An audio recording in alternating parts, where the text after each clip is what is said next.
இன்றைக்கி நம்ம ஒரு பஸர் எப்படி நம்ம வந்து இந்த அர்டுயினோட கனெக்ட் பண்ணி எந்த மாதிரி விஷயங்களில் இந்த பஸர் நம்ம கண்ட்ரோல் பண்ண முடியும் அப்படின்னு பார்க்க போகிறோம். இப்போ நம்ம வீடியோக்குள்ளே போகலாம். ஸோ இதுக்கு நான் யூஸ் பண்ணுறது ஒரு பஸர், ஒரு அர்டுயினோ. இந்த பஸருக்கு நம்மளுக்கு ரெசிஸ்டர் அப்படிங்கிற ஒன்று தேவையே இல்லை. பட் ஒரு 25 வால்ட் மாதிரி கொஞ்சம் ஹை வால்டேஜ் நீங்கள் தெரிஞ்சிங்கன்னா மட்டும் ரெசிஸ்டர் ஆட் பண்ணிக்கோங்க. பிகாஸ் இது வெடிக்கிறதுக்கு வாய்ப்புகள் இருக்குது. ஸோ ஓகே, இந்த பஸருங்கிறது ஒரு அவுட்புட் தான், ஒரு எல்இடிக்கு ஈக்குவலானது தான். பிகாஸ் இப்போ எல்இடி எடுத்துக்கிட்டிங்கன்னா பாசிட்டிவ் நெகட்டிவ் இருக்குது, அதே மாதிரி இதுலேயும் பாசிட்டிவ் நெகட்டிவ் இருக்குது. ரெண்டுமே அவுட்புட் தருது, ரெண்டுமே வந்து சேம் தான். பட் அது தரக்கூடிய அந்த ஒரு அது என்ன அவுட்புட்டாக கொடுக்குதோ அது மட்டும் தான் டிஃபர் ஆகுது. அது தாண்டி பஸருங்கிறது ஒரு எல்டி மாதிரி எல்லாமே சேம் தான், கோடிங்கும் சேம் தான். பட் இந்த பஸர் வச்சவங்களால இன்னும் நிறையா கஸ்டமைஸ் பண்ணிங்கன்னா ரொம்ப நல்ல சவுண்ட்லாம் வரும். ஸோ இப்போ நம்ம போய்ட்டு இதில் எப்படி கனெக்ஷன் பண்ணி இதில் நம்ம எந்த மாதிரிலாம் கஸ்டமைஸ் பண்ணலாம் ஒரு சவுண்டை அப்படின்னு பார்க்கலாம். ஸோ இதுக்கு சர்க்யூட் நீங்கள் கனெக்ட் பண்ணோம் அப்படின்னா நான் வந்து எல்இடியில் சொன்ன மாதிரியே வந்து நெகட்டிவ் பாசிட்டிவ். ஸோ குட்டியாக இருக்கிறது தான் நெகட்டிவ், பெருசாக இருக்கிறது பாசிட்டிவ். அண்ட் எப்போவுமே வந்து அர்டுயினோக்கு ரூல் என்னது அப்படின்னா நெகட்டிவ் நம்ம கிரவுண்டில் தான் கனெக்ட் பண்ணணும். ஸோ அதனால் நம்ம கிரவுண்டில் கனெக்ட் பண்ணிடுவோம். அண்ட் பாசிட்டிவை வந்து இது ஒரு அவுட்புட். ஸோ அதனால் பாசிட்டிவை டிஜிட்டல் பின்னில் எது வேணால் கனெக்ட் பண்ணிக்கலாம். நான் கிட்ட இருக்கிறத நான் கனெக்ட் பண்ணிக்கிறேன். ஸோ இப்போ அவுட்புட்லேயும் 11th பின்னையும் நான் கனெக்ட் பண்ணியிருக்கேன். ஸோ அவுட்புட்லேயும் 11th பின்னையும் கனெக்ட் பண்ணியிருக்கேன். ஸோ அவ்வளோதான், இவ்வளோ தான் சர்க்யூட்டு. பிகாஸ் ஒரு அவுட்புட்டோட சர்க்யூட் ரொம்ப சிம்பிள். கிரவுண்ட் எடுத்து நெகட்டிவில் கனெக்ட் பண்ணணும். அண்ட் இன்னொரு பின்னை டிஜிட்டல், அதாவது பாசிட்டிவாக எடுத்து இன்னும் டிஜிட்டலில் பின்ஸ்ட்டு நம்ம கனெக்ட் பண்ணணும். இப்போ நம்ம இதுக்கு கோடிங் எப்படி கொடுக்குறது அப்படிங்கிறது பார்க்கலாம். ஸோ இப்போ நம்ம சர்க்யூட்டை கனெக்ட் பண்ணலாம். ஸோ அதே சர்க்யூட் தான், பஸர் வந்து கனெக்டாக இருக்கிற அதே சர்க்யூட் தான். 11th பின்னை நான் வந்து கனெக்ட் பண்ணியிருக்கேன் பாசிட்டிவ், அதை மட்டும் இங்கே நோட்டீஸ் பண்ணணும். அண்ட் இப்போ வந்து எல்இடி எரியுது. ஸோ அவ்வளோதான், சர்க்யூட் வந்து ப்ராப்பராக இருக்குது. இப்போ நம்ம போய்ட்டு இதுக்கு எப்படி கோடிங் கொடுக்குறது அப்படிங்கிறது பார்க்கலாம். அண்ட் இப்போ வந்து அர்டுயினோ ஐடி சாஃப்ட்வேர் ஓப்பன் பண்ணிக்கோங்க. ஸோ நம்ம ஃப்ரெஷ்ஷாக அப்லோட் பண்ணலாம். நீங்கள் வந்து ஃப்ரெஷ்ஷாக ஓப்பன் பண்ணிட்டு இந்த ஃப்ரெஷ்ஷாக நீங்கள் அப்லோட் பண்ணணும். ஃப்ரெஷ்ஷாக அப்லோட் பண்ணிங்கன்னா தான் நீங்கள் ஏதாவது கோடிங் உள்ளே கொடுத்துன்றது வந்து கிளியர் ஆயிரும். ஸோ இப்போ நம்ம ஃப்ரெஷ்ஷாக அப்லோட் பண்ணியாச்சு. இப்போ எந்த விஷயமான எந்த ஒரு எல்இடி பிளிங்க் ஆகிறதோ இல்லை எந்த மாதிரி நான் ப்ராஜெக்ட் செஞ்சு வச்சுருந்தாலும் அது வந்து ஃப்ரெஷ்ஷாக வந்து கிளியர் ஆயிரும். ஸோ அதுக்கு தான் நம்ம இந்த மாதிரி பண்ணுறோம்.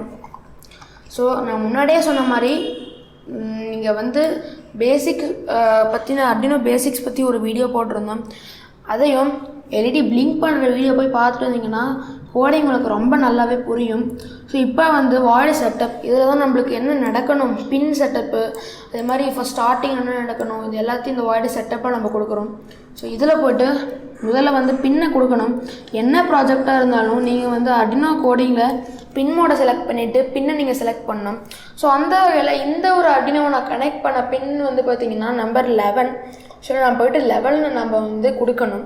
ஸோ அதே மாதிரி நான் 11 அப்படிங்கிறது கொடுத்துக்கிறதுக்கு ப்ராக்கெட் அழுத்தி நான் 11 அப்படிங்கிறத கொடுத்துக்கிறேன். ஸோ இப்போ வந்து நம்மளுக்கான சர்க்யூட் வந்து ஆல்மோஸ்ட் வந்து coding entry starting void setup வந்து அவ்வளோதான். அண்ட் அடுத்து கம்மா கொடுத்துட்டு இது வந்து அவுட்புட்டா இன்புட்டா அப்படிங்கிறத நம்ம கொடுக்கணும். ஸோ இந்த ஒரு பஸ்ஸுங்கிறது அவுட்புட், சத்தத்தை வந்து அதுதான் வந்து வெளியே கொடுக்குறது. ஸோ நான் அவுட்புட்டு கொடுத்துட்டு இந்த ப்ராக்கெட்டை க்ளோஸ் பண்ணிவிட்டு இந்த சிம்பிள் எப்பவுமே கொடுத்துருங்க. அண்ட் அடுத்து இவ்வளோ தான் வந்து வாய்டு செட்டப், என்ன நடக்கணும் ஸ்டார்டிங்கில் அப்படிங்கிறது இந்த வாய்டு செட்டப்பில் கொடுப்போம். வாய்டு லூப்பில் போய்ட்டு நம்மளுக்கு தேவையான என்ன நடக்கணும் அப்படிங்கிறத கொடுக்கணும். ஸ்டார்டிங்கில் வந்து இந்த பஸரை எப்படி நம்ம எரிய வைக்கிறது, இந்த பஸரை வந்து எப்படி ஆன் ஆக வைக்கிறது, காயின் சத்தம் வந்துக்கிட்டே வைக்கிறது அப்படின்னு இப்போ நம்ம ஃபஸ்ட்டு பார்க்கலாம். So digital write, digital read, analog write, analog read இந்த மாதிரிலாம் இருக்குது. ஸோ அப்படின்னா என்னது அப்படின்னா அனலாக் ரைட், அனலாக் ரீட் அப்படின்னா இந்த அனலாக் பின்ஸ் இருக்குது A0 to A5. இதில் கனெக்ட் பண்ணிங்கன்னா அனலாக் ரீட், அனலாக் ரைட் வரும். பட் நம்ம இப்போ வந்து டிஜிட்டல் பின்ஸை கனெக்ட் பண்ணி இருக்கிறதுனால நம்ம வந்து டிஜிட்டல் ரைட் அப்படிங்கிற நம்ம கொடுக்கணும். டிஜிட்டல் ரைட்டுக்கும் டிஜிட்டல் ரீடுக்கும் டிஃப்ரென்ஸ் இருக்குது. டிஜிட்டல் ரைட் அப்படின்னா நாம் வந்து டிஜிட்டலாக ஒரு அவுட்புட்டுக்கு நம்ம ரைட் பண்ணுறோம். அதுவே டிஜிட்டல் ரீட் எடுத்துக்கிட்டிங்கன்னா இந்த பட்டன், ஸ்விட்ச் பட்டன், எல்டிஆர் இதுக்கெலாம் நம்ம வந்து டிஜிட்டல் ரீட் எழுதுகிறோம். பிகாஸ் அதெல்லாம் வந்து சென்ஸ் பண்ணுறக்கூடிய விஷயங்கள். பட் இது வந்து ஒரு அவுட்புட்னால நம்ம வந்து இப்போ டிஜிட்டல் ரைட் அப்படிங்கிறத நம்ம எழுதிக்கிறோம். ஸோ கரெக்டாக ஸ்பெல்லிங் கொடுத்தா தான் உங்களுக்கு வந்து கலர் மாறும். அண்ட் இதில் போய்ட்டு நம்மளுக்கான பின் நம்பர் கொடுக்கணும். நான் 11th பின் அப்படிங்கிறத செலக்ட் பண்ணிக்கிறேன். பிகாஸ் அதில் தான் நம்மளுக்கான பஸ்ஸரோட நம்ம டிஜிட்டலில் கனெக்ட் பண்ணியிருக்கோம், டிஜிட்டல் பின்ஸில். அண்ட் கமாண்ட் கொடுத்துட்டு என்ன ப்ராசஸ் நடக்கணும் அப்படிங்கிறத நம்ம கொடுக்கணும். ஸோ இந்த ஒரு பஸ்ஸர் வந்து ஹையாக இருக்கணும். ஸோ அதனால் வந்து அது வந்து சவுண்டு கொடுக்கணும். ஸோ அதுக்கு நம்ம என்ன பண்ணுறோம் அப்படின்னா ஹை அப்படிங்கிறத நம்ம கொடுத்துட்டு இந்த சர்க்கியூட்டை நம்ம க்ளோஸ் பண்ணிக்கலாம். இப்போ நம்ம வந்து இந்த பஸ்ஸருக்கான சவுண்ட் எப்படி வருது அப்படிங்கிறத பாருங்கள். ஸோ இப்போ நான் அதை வந்து அப்லோட் பண்ணுறேன்.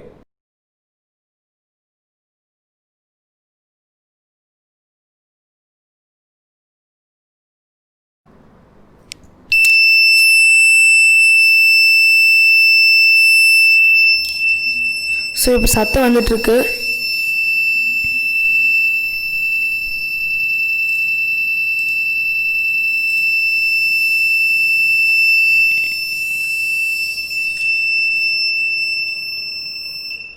ஸோ அந்த சத்தத்தை நான் எப்படி ஆஃப் பண்ணேன் அப்படின்னா இன்னொரு டேப் ஓப்பன் பண்ணிட்டு ஃப்ரெஷ்ஷான கோட் நான் அப்லோட் பண்ணிட்டேன். ஸோ அதனால் இந்த லவுட்னஸ் வந்து ஆஃப் ஆகிடுச்சு. ஸோ இப்படி வந்து இவ்வளோ சவுண்டை வந்து கொடுக்கும். ஸோ இப்போ நம்ம எப்படி இந்த சவுண்டை லோ பண்ணுறது அப்படின்னு பார்க்கலாம். அதாவது டிலே விட்டு இது வந்து கொயின் சத்தம் கொடுத்து இது வந்து கொயின்னு திரும்ப வந்து லோ டவுன் பண்ணும். ஸோ அதுக்கு நான் வந்து எல்இடி பிளிங்கிங்னு சொன்ன மாதிரியே நம்ம வந்து டிலே அப்படிங்கிற ஒரு ஃபீச்சர் யூஸ் பண்ணுறோம். டிலே அப்படின்னா ஒரு இடைவெளி. ஸோ அந்த இடைவெளியில் வந்து இந்த எல்இடிங்கிறது ஸ்லோ டவுன் ஆகணும். ஸோ நான் இதில் வந்து 1000 மில்லி செகண்ட் அப்படிங்கிறத நான் கொடுத்துக்கிறேன். அப்போ வந்து 1000 மில்லி செகண்ட்னா 1 செகண்ட். சொன்னால் 1 செகண்ட் கழித்து அந்த ஒரு டிலே, அந்த ஒரு 1 செகண்ட் டிலேயில் நாம் வந்து என்ன பண்ணுறோம் அப்படின்னா டிஜிட்டல் ரைட்டை நம்ம கொடுத்துக்கிறோம். என்ன கொடுக்குறோம் அப்படின்னா டிஜிட்டல் ரைட் கொடுத்துக்கிட்டு 11th பின் அந்த ஒரு 1 செகண்ட் இடைவெளியில் 11th பின் லோ ஆகணும் அப்படிங்கிறத கொடுத்துக்கிட்டோம். டிஜிட்டல் ரைட் கொடுத்து 11 ஹை ஆகணும்.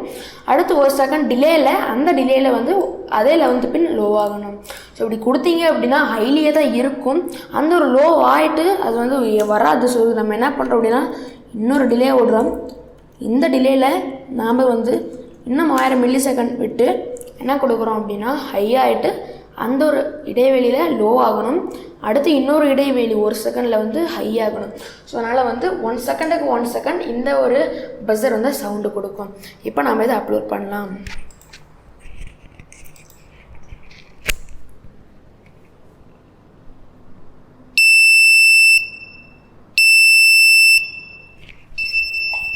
ஸோ இப்போ நான் இதில் போய்ட்டு என்ன பண்ணுறேன் அப்படின்னா புது ஃபைல் ஓப்பன் பண்ணிக்கிறேன். இதை அப்லோட் பண்ணிட்டா ஃபுல்லாக ரெஃப்ரெஷ் ஆகிரும்.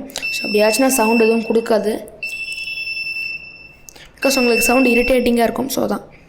ஸோ இப்போ நம்ம வந்து கொடுத்தாச்சு சக்ஸஸ்ஃபுல்லாக. இப்போ இந்த வாய்டு லூப்பில் நம்ம என்ன பண்ணுறோம் அப்படின்னா இதான் டிலே. ஓகேவா, 1 செகண்ட் டிலே விட்டுச்சு, கொஞ்சம் ஸ்லோவாக இருந்த மாதிரி இருக்குது. ஸோ நான் இப்போ என்ன பண்ணுறேன் அப்படின்னா 500 அப்படிங்கிறத நான் கொடுத்துக்கிறேன். அதாவது ½ ஆஃப் அ செகண்டு. அப்போ எப்படி இருக்குது அப்படிங்கிறத நீங்களே பாருங்கள்.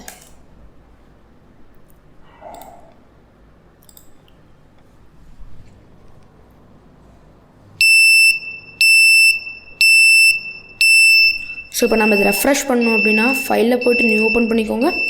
நீங்கள் அப்லோட் பண்ணிக்கலாம்.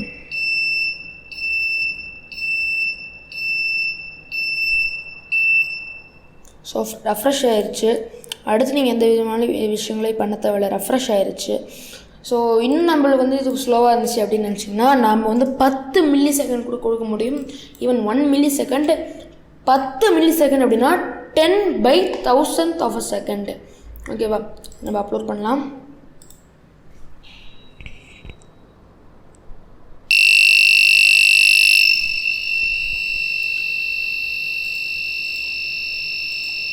புதுசாக நான் ஓப்பன் பண்ணிக்கிட்டு இதை நான் அப்லோட் கொடுத்துக்கிறேன், ஃப்ரெஷ்ஷான கோடு.